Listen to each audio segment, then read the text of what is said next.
Hey everyone, this is Lisa from Life in Layouts, and today I'm back with day number 2 of 30 Days of Sketches with Christy's Beautiful Life.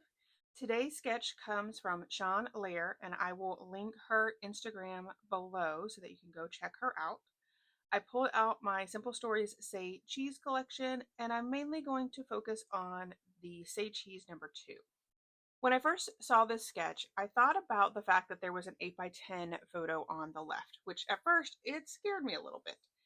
But then I thought about what photo I would want to be really large. And this trip to Disney World is what came to mind when I thought about that 8x10 photo. So I'll talk about that in just a second. I did pull out this camera paper, and my thought was to add a strip of the cameras at the top of the layout where that like striped paper is. And I fussed with this a lot because I wanted the pattern paper to be exact. Like I wanted an exact row of the cameras. So I did have to cut a couple of sheets to make sure that it worked out properly. So it did take me a little bit, but I finally got them cut out, and I will get the top pieces laid down on this layout. I pulled out this plaid paper, and paying attention to the back, I cut off the black strip at the top that had the stars on the left because I know that I can use that pattern paper on other things. And then I went ahead and cut out my 1/4 inch strip, which you guys know it takes me a couple of times to get it cut out properly because I can't ever cut a straight line. So I went ahead and placed the camera paper down, and then right below that I added the plaid paper. When I saw this sketch and I saw all of those squares at the bottom, my first thought was to pull out my 2x2 squares because you know Simple Stories always has that one sheet of 2x2s, but they were too big. Then I started looking through the sticker books, and I remember that there are these little tiny square stickers, and the stickers are a 1x1. So I have all of the Say Cheese collection, a ton of them. Some of them are still in the packaging, like in these books. Some of them are in my embellishment books. I really need to take time to organize everything. So it took me a minute to get a bunch of them pulled out. But at this point, you can see I have 3 sheets of them on my table. And then next to me in the embellishment book, I also have another set of 2 sheets of them.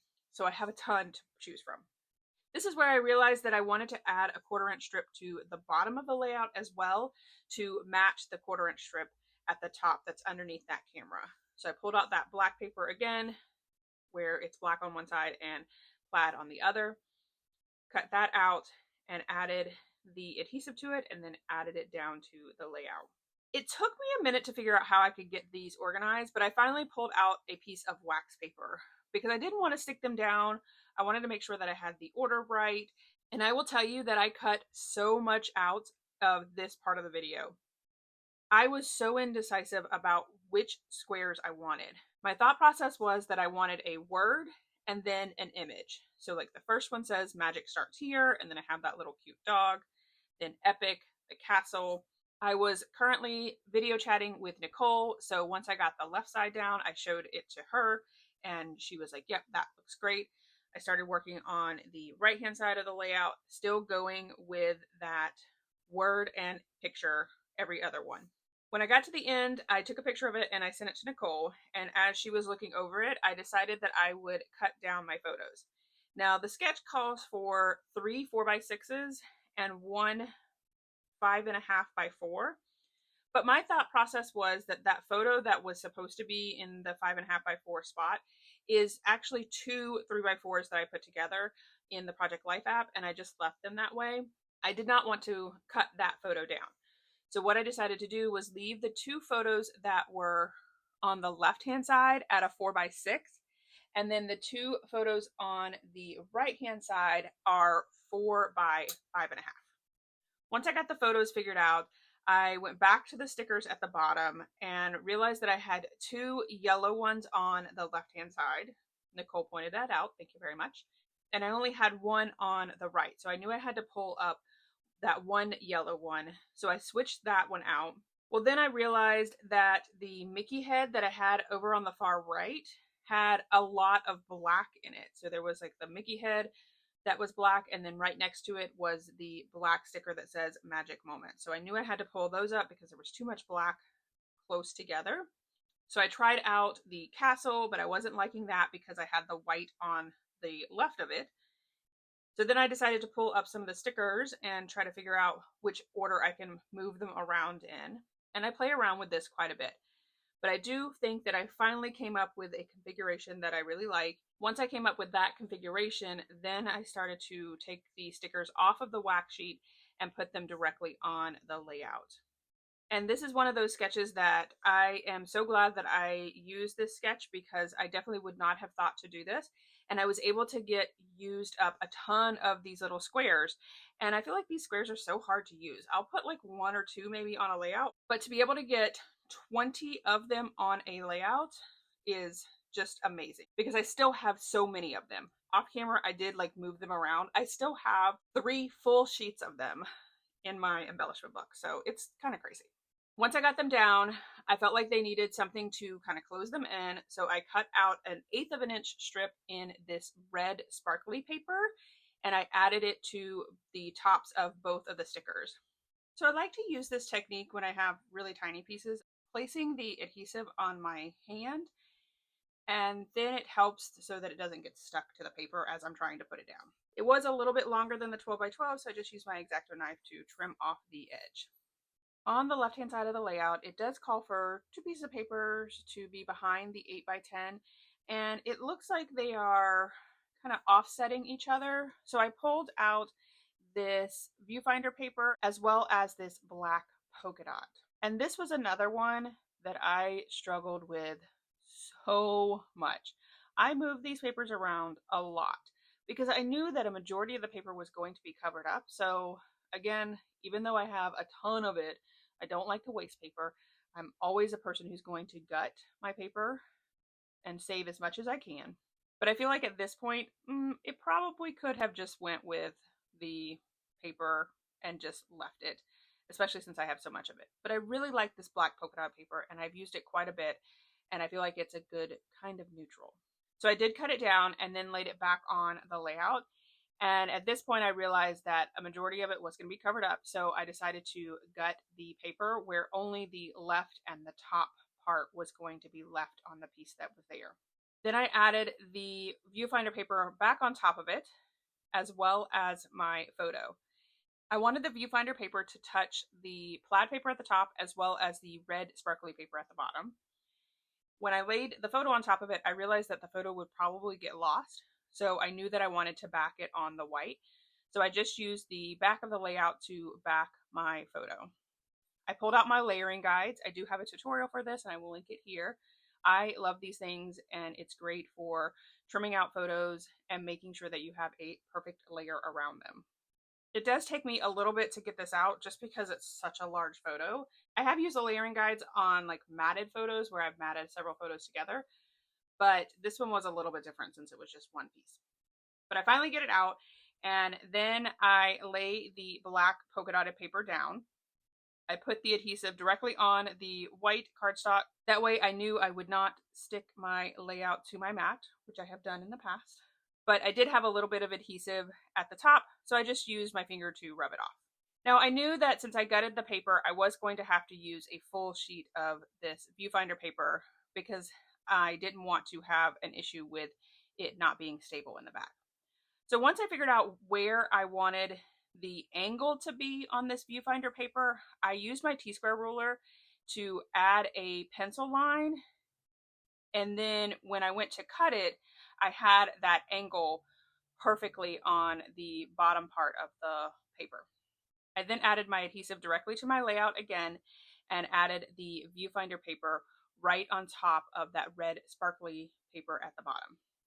Then I used some washi tape on the back of the layout just to secure all of the pieces in place. Then trimmed off the excess on the right-hand side of the layout. And finally, after all of that, I'm able to put my photo down, and I love the way that this background piece looks. I said it yesterday, and I'll probably say it throughout the month quite a bit, but I am really enjoying the fact that these sketches have pulled me out of my comfort zone. There are some sketches that I'm really enjoying, and this is one of them where I was able to actually get a lot of paper used, which is not normally my style, as well as showcasing a larger photo, and it's very rare that I do that. I pulled out this gold viewfinder and added it to the far left-hand side of the layout. Then I added this sticker that said, "Let the adventure begin," and that's going to be my title. And it actually has a two-part meaning. Obviously, adventure at Disney is always a fun thing, but these photos are actually of the day that I asked Eli to move in with me. Once I got the "Let the adventure begin" down, I also wanted to add this balloon chipboard piece, but I didn't like it on the right. So I did end up pulling up the title piece and then adding the balloons to the left and then moving over the title piece just a little bit. I also added a sticker that says "Family" up above the title piece, and then over on the right started working on that cluster. I have a viewfinder that is stuck into like a card that says "Memories." I also added a sticker that says "You plus me," and then right above it, it says "Happy Magic Moments." Then I started working on the cluster that's on the right-hand side. I looked through several pieces before I found this sticker that says "Love this magic moment," and it has a red heart underneath it. I do put it up on fun foam, so I just cut out the fun foam and added it behind my sticker there. That sticker is really like paper thin, so I wanted to make sure that I had a full piece on it. The sketch calls for it to be a little higher up, but I didn't want to cover up the castle, so I did move this entire embellishment cluster down. I added a camera right below that sticker, and then I was looking through my embellishment books trying to find something else, and I finally found these 3 heart clusters that I added right next to the camera. And then I really wanted to add another word phrase, and I found one that says "Family Fun." Once I got that down, then I took the adhesive backing off of the fun foam and added that down above the camera. On the right-hand side, I added a small little cluster underneath that photo, and it says "You are my happy" with a little heart. And then I also added another heart and star puffy cluster. Down at the bottom, I added another word phrase sticker that says "Love this moment," or really it says "Heart this moment." And then adding a puffy little firework piece to it. Those puffy pieces never stick, so I always have to add liquid adhesive to it. At the top, I also wanted to add a cluster, and I added another word phrase that says "Happy Place," and then another puffy little firework piece. I have these Mickey head brads, and I felt like I was hanging a picture when I put this brad in, because I poked a hole, didn't like it, poked another hole, didn't like it, poked a third hole, and finally found a place for it. So if you ever want to wonder what's behind my TV in front of me on my scrapbook desk, it's lots of holes, because just like that little brad, I couldn't find the right stud. I pulled out my little heart die, and I am really enjoying this process of creating the hearts.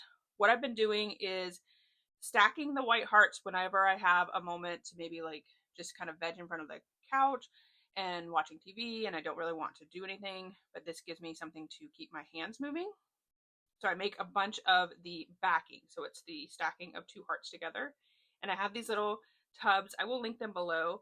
I picked them up on Amazon. They're real small. They are the perfect size to hold my tiny stars and hearts. And then also what I've been doing is whenever I have some tiny scraps, I'll just run them through the Big Shot with the confetti die. And I have this little baggie full of the toppers. So then when I need to make the tiny hearts, I can go through and add the toppers to the backs and already have them complete, and it makes it super easy to add them to the layout. So I just added them around the layout, some on the squares at the bottom, as well as some in the clusters. And then I pulled out this enamel Mickey head that I have.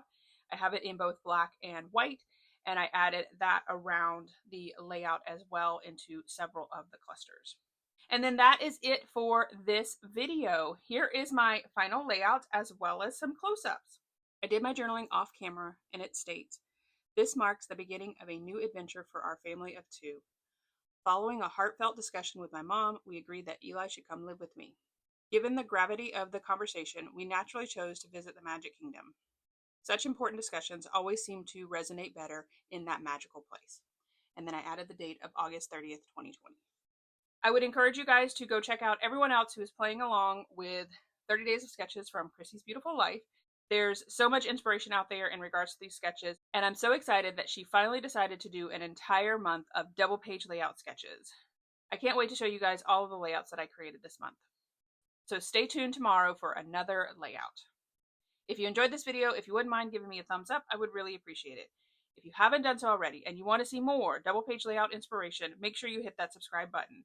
Thanks everyone for watching, and I hope that you have a scrappy day.